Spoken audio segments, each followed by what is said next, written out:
کسی کے بارے میں غلط گمان نہ کریں کیونکہ آپ اس کی زندگی کی الجھنوں سے واقف نہیں ہیں، اور یہ بھی ممکن ہے جس معجزے کا تم انتظار کر رہے ہو وہ تمہاری آخری دعا کا منتظر ہو۔ جس کتاب میں عورت کو پردے کا حکم ہوا ہے اسی کتاب میں مرد کو نگاہ جھکائے رکھنے کا بھی حکم ہے۔ حضرت علی نے فرمایا، لوگوں کے عیبوں سے اس طرح غافل ہو جاؤ جیسے سوتے وقت تم دنیا سے غافل ہو جاتے ہو۔ رسول اللہ نے فرمایا، فجر کی 2 رکعتیں دنیا اور جو کچھ دنیا میں ہے اس سے بہتر ہے، اور جو کہانی تہجد تک پہنچ جاتی ہے وہ کبھی ادھوری نہیں رہتی۔ چاہت سے نصیب تک کا فاصلہ وہ بس ایک دعا کا ہے۔ رسول اللہ نے فرمایا، جو بندہ ہر نماز کے بعد آیت الکرسی پڑھ لے وہ مرتے ہی جنت میں داخل ہوگا۔ صرف نماز کے بدلے جنت نہیں ملے گی، احساس مخلوق کا بھی کرنا پڑے گا۔ تو گناہ سوچتا ہے گناہ نہیں ملتا، تو نیکی سوچتا ہے تو نیکی مل جاتی ہے۔ دیکھ تیرا رب کتنا مہربان ہے۔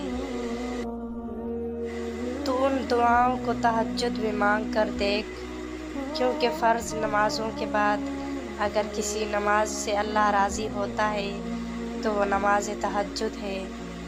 نماز تہجد پڑھ کر اپنے رب کو راضی کر لیں کہ ہمارے غصے کا سب سے زیادہ نقصان ہمیں ہی پہنچتا ہے۔ ایک ہی سوال 700 بار دہرایا گیا، میرے محبوب مانگو کیا مانگتے ہو؟ ایک ہی جواب آیا، میرے اللہ میری امت کی مغفرت۔ کسی انسان کو برائی پر مجبور نہیں کیا جا سکتا، اس کی رضامندی اسے برائی کی طرف مائل کرتی ہے۔ رب کی چاہت، جب تم رب کی چاہت میں سر جھکا دو گے پھر وہ بھی تمہاری چاہت کے لیے کن کہہ دے گا۔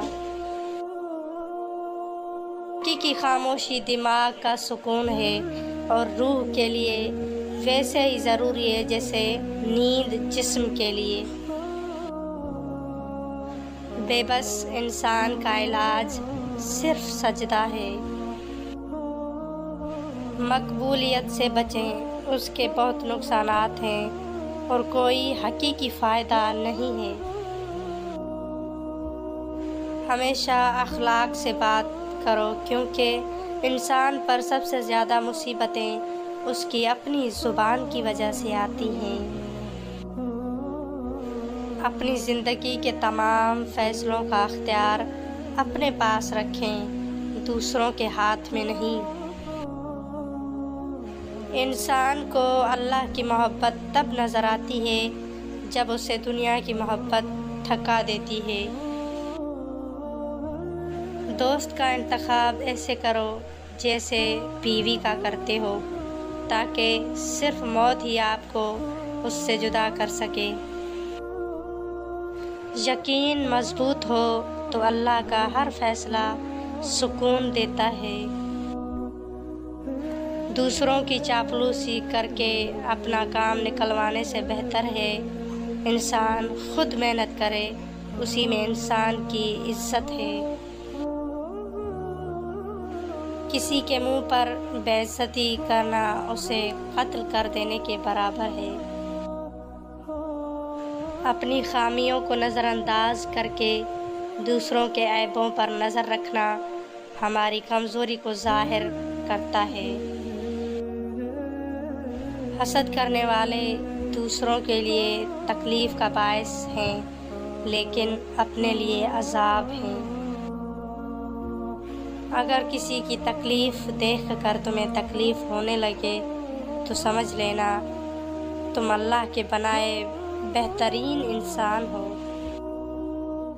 جب تک انسان خود ہار نہ مان لے کوئی چیز اسے ہرا نہیں سکتی۔